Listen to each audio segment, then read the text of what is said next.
Kapag napansin mong may hindi pangkaraniwang kilos o kondisyon sa iyong mga manok, mahalagang kumilos ka agad para maagapan ito. Halimbawa, kung napansin mong matamlay sila, may mga namumula o namamaga sa katawan, o biglang bumaba ang kanilang gana sa pagkain, maaaring senyales ito ng impeksyon o sakit. Una, ihiwalay agad ang apektadong manok upang maiwasan ang pagkalat ng sakit sa iba. Siguraduhing malinis at may sapat na bentilasyon ang kanilang kulungan para hindi lumala ang kondisyon. Bigyan din ng electrolyte solution ang mga may sakit na manok para mapanatiling hydrated ang kanilang katawan.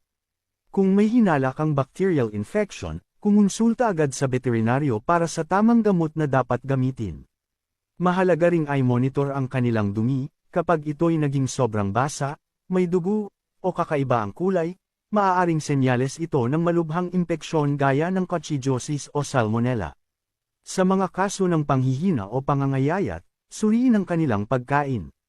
Siguraduhing kumpleto sa bitamina at mineral ang kanilang diet. Maaaring magdagdag ng probiotic sa kanilang pagkain upang mapanatili ang kalusugan ng kanilang bituka. Ang pagbibigay ng natural na pampulakas gaya ng bawang o luya ay makakatulong din sa kanilang immune system.